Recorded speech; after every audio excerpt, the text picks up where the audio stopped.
Good morning, good afternoon, good evening. This is Ninth Legion. Let's play some Firewatch. So, Firewatch is a brand new game that's just come out from Campo Santo. They are the developers. It's a first-person adventure game. It's getting some amazing reviews, and I've already finished it. So, it came out last week, and I sat down to do like a quick test. I like to test out the audio before I start recording. I like to get, just learn the controls a little bit before I start playing.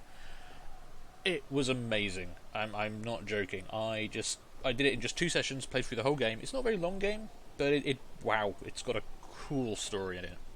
And yeah, I couldn't stop playing. And when I stopped playing, I started playing again. So this is actually my third time playing Firewatch, but I really want to do a series on it. So here we go. We're just going to dive in. As you can see, I do have a game I can continue here, but we're going to actually just start a brand new game here. We'll remove all my previous progress. So this is, you can see I've got up to day 77. I'm just going to go ahead and delete that. Goodbye. And we will start one brand new clean game. So this is actually the first game developed by Campo Santo. They're in San Francisco. And I have to say, I've been following this game for a while. It's really good. Now, there is a lot of talking. The characters in the game talk a lot, so I'm probably going to be a bit quiet in this one. I want to let the game kind of talk for itself. I mean, the sound effects, the voice acting, the visuals, they're just beautiful in this game, really. They really, really are. But okay, here we go. Boulder, Colorado, 1975.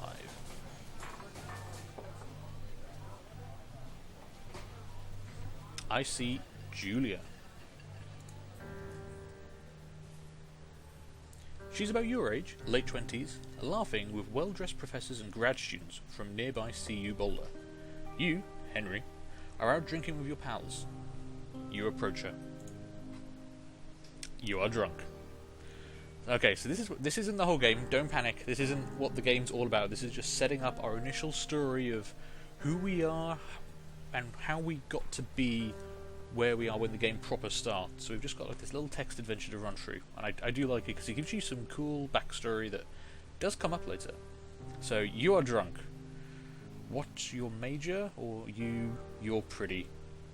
Basically, if I'm drunk, it's going to be this one. You are pretty, she says coolly. You are not. You are a future hangover. What? You reply, confused. Someone should buy you a cheeseburger, she says. She flags down a waiter, and 1 week later, you are Julia's boyfriend. I'll be honest, I've never had that much success in my life when it comes to picking up girls while drunk at a bar, but hey.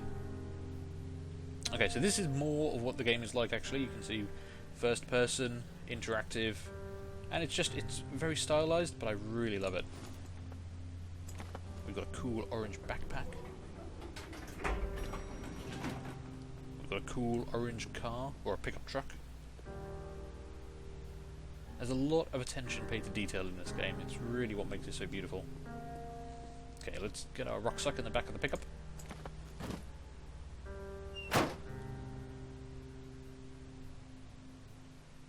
You date for over a year. She drives you absolutely nuts. It's great. You move in.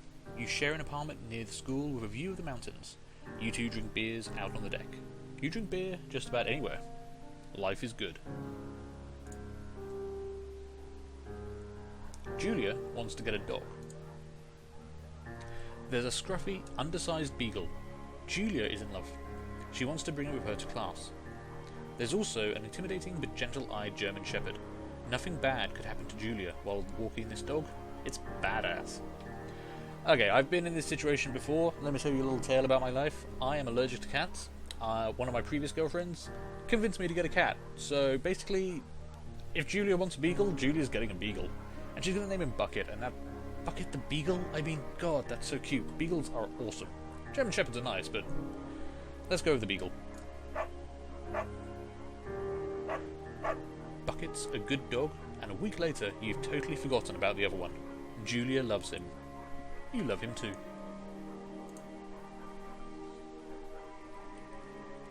1979. You talk out on the deck. It's summer, 9:30 p.m, and the heat still radiates off of the high desert. What do you think about kids? She asks. Kids? They're not very smart, or good at much. I'm saying if you and I have a couple of little idiots. I mean, generally in life I would like to have some kids one day, so that would be pretty good. In that case, we should probably get married. Yeah, I would like that, you say. I think Julia just proposed me. I like that. She's a forward-thinking woman. These kids are going to be screwed up enough. It's probably for the best that their parents are hitched. You say she's absolutely right. I do think you should probably get married before having kids. You know, you need to make that kind of commitment. Okay, so this is more the game proper. This is what we're going to be seeing for the rest of it once we get through the introduction part.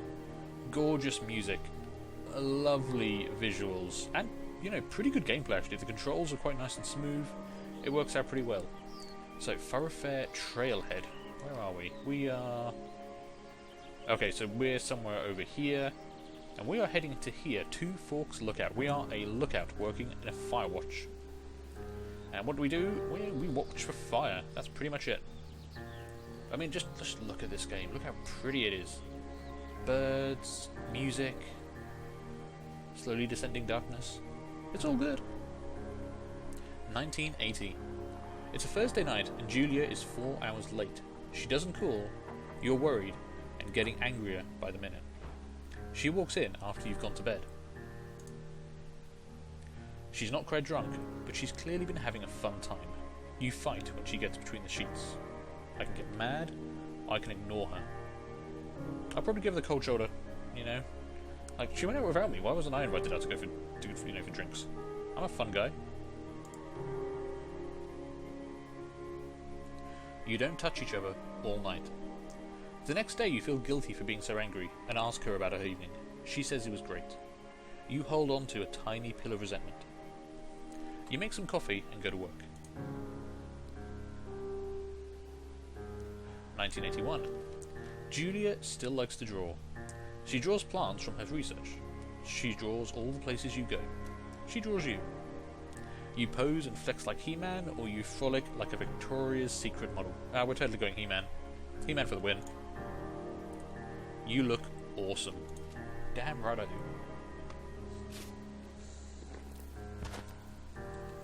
Oh man, this game is so beautiful. This is my third time seeing this, and I still think this is just absolutely gorgeous. Just what they've done with, even just with the particle effects on the light. I mean, look at the light coming through the trees. That is just really well done. I do have a softness for stylized graphics like this. Not everything needs to be ultra real. That is gorgeous. Jesus.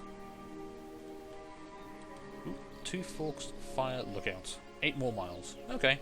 A couple of hours. And we use spacebar to hop over this. There we go.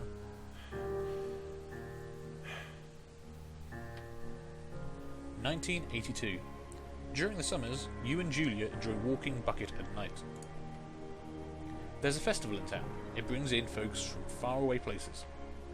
One of them tries to mug you with a knife. Bucket gets kicked. Beep beep bap fuck the dog, Julia yells. She gets flustered and has trouble speaking when she's stressed. Actually, I do that as well. You confront the attacker. You scare him away. You beat his goddamn face in. Okay, he's threatening me with a knife and he just kicked the shit out of my dog. I'm gonna beat his goddamn face in. No one kicks my dog. Your arm gets cut up, but you beat the guy to a pulp. You don't feel very tough. You cry your eyes out before the cops show up. Julia asks to take a different path from that day forward. You say okay.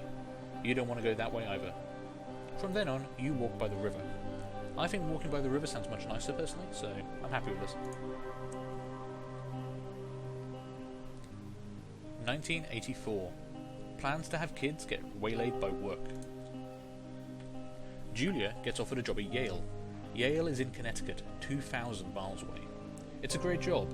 Associate department chair. She wants to move. You absolutely do not. Convince her not to take the job, or agree if she commutes back and forth. Now this is a really tough decision, because I have quite strong feelings on long distance relationships and how they don't work. I know some people have managed to make them work in the history of the world, but I never have. You know, this is the person I'm married to. You don't want this to come to an end, because she's got to shuttle back and forth across 2,000 miles. But do you want to try and tell her not to take the job? I mean, It's a great job. Associate Department Chair. That ain't no, that's good. You can try commuting. If it doesn't work, it probably won't work, then maybe she can move back. You ask her if she'll commute back and forth. You don't want to move to Connecticut. She says that'll be hard, but she'll do it if you won't move.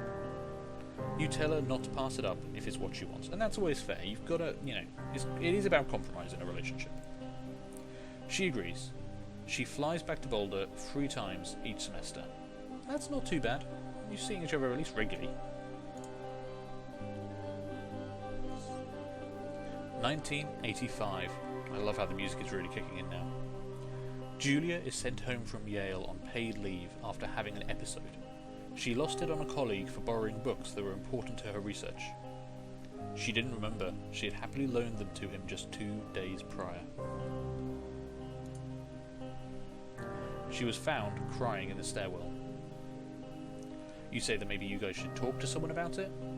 You make macaroni and drink wine to try and forget about it. That is a terrible idea. Never, if you ever have this option, never take that one. You always got to talk about stuff like this. Seriously. After seeing multiple doctors and having many tests, they are worried that Julia might be suffering from early onset dementia. She is 41. You both decide to keep it a secret for now.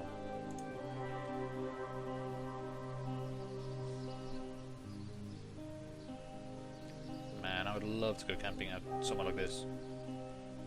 Even though I'm kind of really sad about the fact that my wife has early onset dementia, this is still beautiful.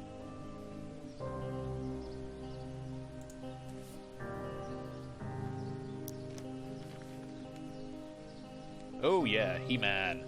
King Beef. With my penis out. Fantastic. Bucket is getting older. Julia comments that it's kind of nice because he gets in less trouble around the house. A week later, she goes back to university. 1987. Julia's affliction gets worse. She can't remember things in class. Her research is in shambles. She drives her car to the next town over for no particular reason and has to be brought home by the police. She is devastated. She is sent home on permanent medical leave. Some days you get the Julia who calls you a dope and your unborn children little idiots. Other days you get a stranger. She pulls you into bed to make love. After 5 minutes she goes into a panic, believing her dad is at the door. This is really harsh. I knew going into this game there was going to be a reason our character was running away to the wilderness, but early onset Alzheimer's, trying to live with someone who you love who has dementia, there are a few things harder in the world than watching someone you know intimately become a complete stranger to you. You tell her family. They are crushed and begin to make trips to and from their home in Australia to visit her. For a while, your friends come by with little things to brighten the day. She gets worse. 1988. You spend your days following Julia around the house. You count the seconds between the 2 weekly visits from Daniel, the nurse. He suggests that Julia could live somewhere else, somewhere with 24-hour care, a home. It sits with you for a couple of months. You decide to move her into a full-time care facility, or you are determined to take care of her by yourself. I've been in situations similar to this, not with dementia, but with, helping look after someone around the house, and it takes a toll on you and them, just being in that kind of situation. But putting someone into a full-time care facility, that's a big decision. People never want to go into those kind of places, and I'd hate to have to push someone into there. You always got to try to see if you can do it by yourself.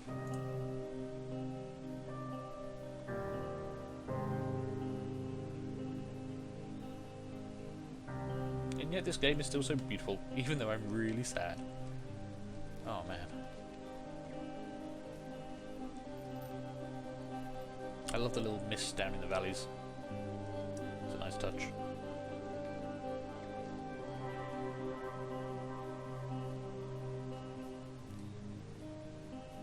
Ooh.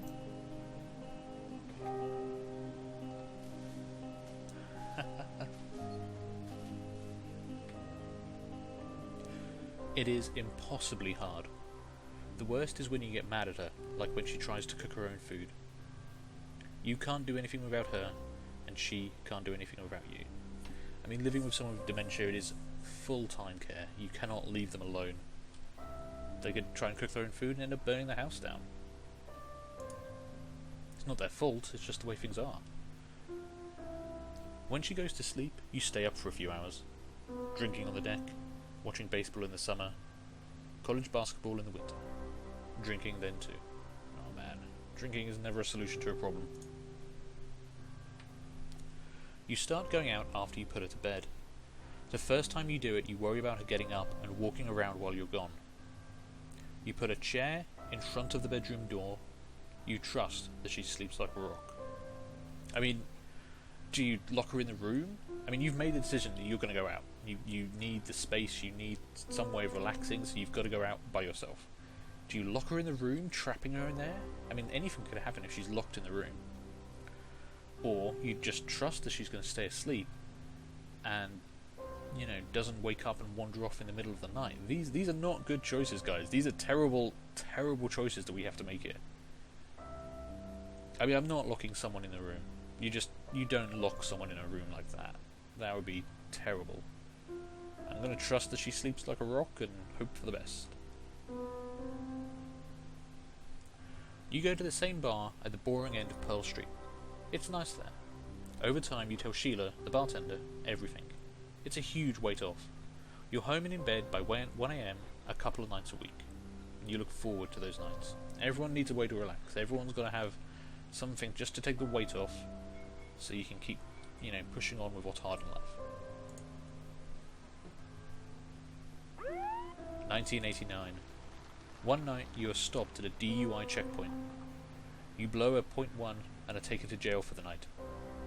You consider trying to hide it, but tell your sister-in-law, Susan. Oh shit, we got arrested. I didn't realise we were driving to the pub. I'm taking slightly different choices than I did in some of my previous playthroughs just to see what's different, so some of this is going to surprise me even on my third playthrough. Julia's parents take the next plane from Australia. They can't believe the state your house is in. Then, they tell you Julia is coming to live with them. You don't argue. You say you'll visit soon. A few weeks go by. Summer is coming, and you see an ad in the paper for a job. I guess that's going to lead us to where we are now. So, we kind of screwed that up, but this was never going to be a happy ending here, guys. Early onset Alzheimer's does not fuck around. You take it. Oh man. And here we go, this is us going into the game proper. Man, I can't believe, even on my third time playing through that, just making those choices and imagining having that kind of life, having that happen to you and the person you love, still really gets me. I mean, Jesus. But here we go, this is our lookout, Two Forks lookout. I think if we look up, you can just see the, there's a blinking red light in there. Got a beautiful full moon behind it. I mean, seriously, this game, the music, the looks, I'm going to keep mentioning it every 5 minutes, I swear. Alright, let's get settled into our new home. Julia's being taken care of, she's okay, she's with her family. Maybe we need this. Maybe it's okay for us to take a bit of time for ourselves. What a place to take time for ourselves.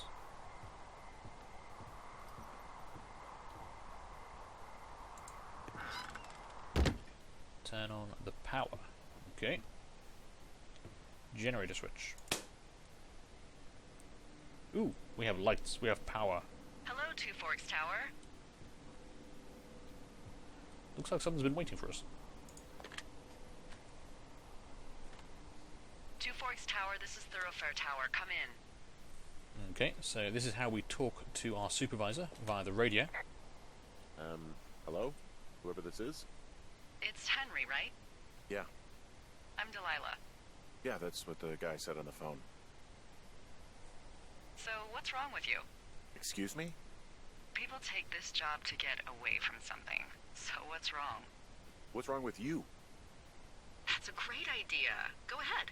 Look, I just hiked for 2 days, so I don't really follow whatever it is you're doing right now. You take a stab at what's wrong with me. Fine, then can I sleep forever? Sure, buddy. Okay, now go ahead. Okay, so we do have a timer on this. You can see that just creeping down on the left there. But we always get choices on what we get to say. You know, pretty much. Why is Delilah here? Okay, you've killed 3 husbands. You're a black widow and you're just out here until the heat dies down and then you'll kill again. Ooh, very good. Bravo, Henry. Okay, I sleep now? Not quite. Now you. Okay, good night, bye. Let's see. I don't know anything about you, but 9 times out of 10, folks out here simply got dumped. Huh, is that it? Close? Good night. Good night. Welcome to the job. There we go. That is basically the core element of the gameplay of Firewatch. And this is our day 1 on the job. Good morning, Henry. Well, I guess good afternoon. You probably slept like a rock. Anyway, there's still a few hours of daylight to get some work in. I can see you at your desk, so call me when you're ready. How can she see me at my desk? I swear to God. Okay, we picked up our radio. Hey, sorry, guess I slept in. You got a relaxing, 14 hours of sleep? Whew. Yeah, Jesus, I guess it's what, 6? 6:45. Whoops. Don't worry about it. That hike puts everyone out of commission for a day or two. But now that you're up, let me quickly get you acquainted with the job. There's a thing in the middle of your room with a round map on it. Do you see it? Yep. Okay, yeah, I see it. This is the Osborne Firefinder, invented in 1914 by W.B. Osborne? You use this to spot, you guessed it, What the fuck? What is it? Nothing. You use this to... Oh, fuck me! Good God, language, lady. Out your west-facing window. Are you seeing what I'm seeing? Okay, we have a little compass. West facing window is this one. Fireworks? Where? I don't... Oh, shit. Okay, yeah, fireworks. Whoa, that's not legal, right? No. You need to get down there right now and stop them. Fire danger is through the fucking roof. Is that really my job? Your job is whatever I say it is. Look, the closest ranger is like 2 days away. Go down there and set him straight. Do I write him a ticket? Easy there, Dirty Harry. Well, Get going. You'll probably need a rope to get down the shale between you and the lake, if I remember right. There should be one in the supply box on the way. The code is 1234. It's actually that for all of them. Okay, that's very secure. secure. Shut up. Okay. I like how she doesn't really give us much indication of what we're meant to do when we find them. But we can actually see Delilah's lookout way over there on the far peak. So she's watching us. She can see us. She's got like a telescope or something over there. Hey, I can see your tower. Yep, that's me. Hi. I'm waving. This is me waving. Okay. So we've got teenagers setting off fireworks in the middle of summer in a national park. Just for the record, that is illegal. It was illegal in the 1980s, and it's still illegal now. You know, fireworks, being what they are, do tend to cause fires. It's kind of in the name.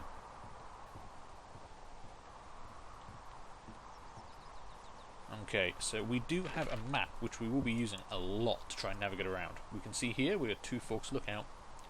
And we need to head down towards the... Well, we're heading to first. Cache 306.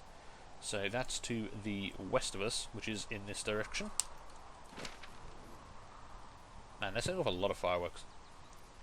But I have to say, I really think the voice acting in this game is just fantastic. I mean, the conversations these two characters have and the weight that both actors manage to put into it, it's really good.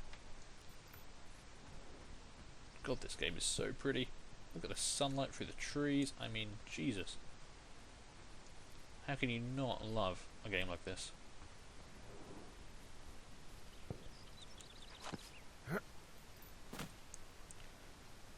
I also like one thing about it is just Henry. You can see Henry's feet and his legs and his stubby little arms, and he's actually quite a cute little character. I mean, he's not some ripped 6-foot hunk of a guy. He's got a bit of a belly, you know. His arms are a little bit hairy. Complains about his knees at times. He's actually kind of a very relatable character for a 30-something guy like me. Okay, found the supply box. I found the supply box. Great. So are there a lot of these out in the woods? Yeah, we got them all over the Shoshone. They saved us a lot of back and forth from the trailhead. Don't take all the good stuff. Yeah, alright. Okay, let's crack this open. So the code for all of these is ultra secure 1234.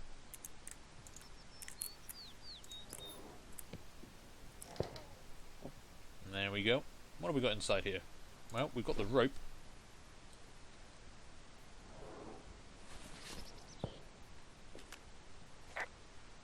And there's a granola bar. Hey, there's a snack in here. Probably gonna eat it. You definitely do not want to do that. Whatever's in there has been in there for years. That's how you get food poisoning. You know what? You're not the boss of me, Delilah. Well, actually, she kind of is. But, you know, I'm still going to eat it. Oh, and we've got a note. Hey, I found a note to a guy named Ron from some guy Dave. That's probably Dave Gaskell. He's completely nuts. Is that right? Harmless, but yeah, one of those, you know, fall off the grid and eat ants for a week type. Totally fucking cuckoo. Which is kind of what the job attracts. Interesting. Do people lose their shit doing this job? There's a note that says a guy just left his post. It happens, yeah. Oh, You're okay. not gonna pop your top, are you, Henry? What? I wasn't planning on it. That's a very bold statement to say to someone you just met. And this is one of the other things. We can update our map with information we find on the way. It's kind of a living map. So there we go. We've copied the information from there onto here. And you can see, we now can see where all the paths are now go. Which is pretty cool. Alright, we still need to be heading west, which is this way. There's lots of little kind of branching paths we can take. It doesn't hurt to explore in this game. You know, we've got a couple of hours of daylight. Obviously we want to stop whoever's setting off these fireworks. And we can jog, so you can actually kind of speed yourself up by moving a little bit faster.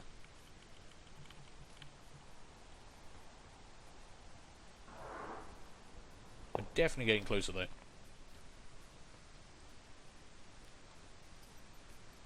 can hear the fireworks getting louder. They brought a lot of fireworks with them. Hey, there's a tree out here that's been ripped to hell. And? Don't you think that's, you know, like, disconcerting? Henry, there are 500-pound grizzly bears out here. They sharpen their claws on trees. We don't have grizzlies in Colorado. People killed them a long time ago. Well, in the thoroughfare, they hunt people, they kill people, they bury their bodies, and then come back weeks later to eat them because they prefer rotten meat. People just disappear. Don't you think that's disconcerting? No, Henry, that's life. Christ, lady. No, that is officially disconcerting. You know, I live in England, in the United Kingdom. We don't have bears. We killed all the bears a long time ago, like sensible, civilized people. This shale slide is steep. How do you expect me to get down this? I don't remember it being that bad. It's not even named on our topos.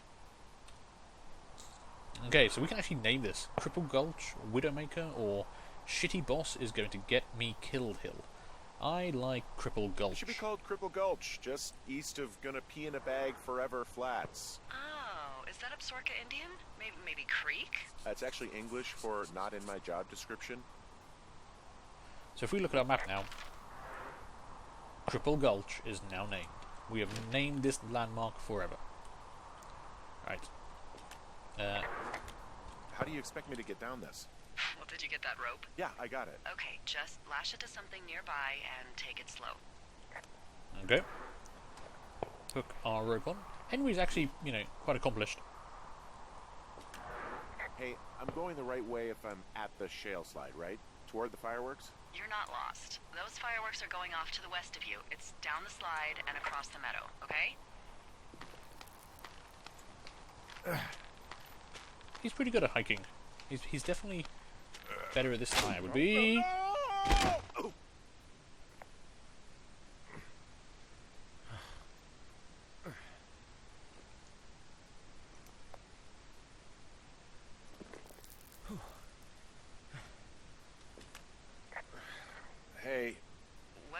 with you? Cripple Gulch got me. What exactly happened? My rope snapped coming down the shale slide. Think you'll have to pee in a bag for the rest of your life?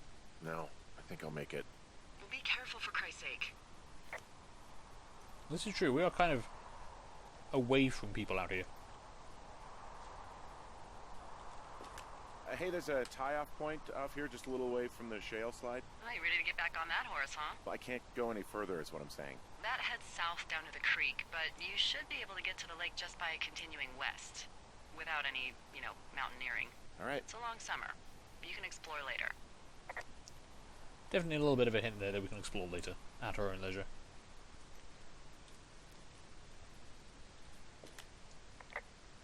It is a hell of a nice camping spot down here by the lake. I haven't been down there in years, but yeah, Jonesy Lake area is perfect.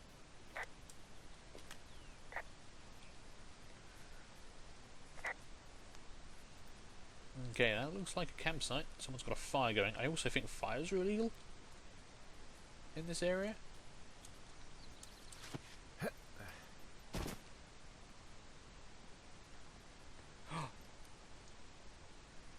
It's a raccoon! We found a raccoon! Oh my god, that's kind of cool. There's a critter out here. A raccoon. I can't understand you. Because I'm whispering. Because you're whispering. He's got some food. What's he got? Oh, he's Pears, got... pears, pears! What the... Yes! What the shit, lady? What the hell? I'm doing a crossword and I figured out the theme. It's homonyms. Pears, pears, pears. The clue was couples peeling fruit. Anyway, hope you're having a good afternoon. Thanks. Oh, I really wanted that bar. I wanted that food. Okay, that was new. I hadn't seen that before. I was just, wandering off a bit to see what was around here. It occurred to me I hadn't been up there before. No, Henry, you're stuck on a rock. There we go.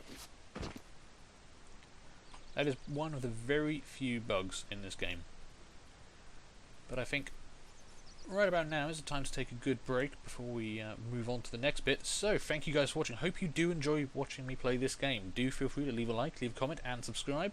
And hopefully, I'll see you later for the next one, where we can interrogate these people about their fireworks. Bye.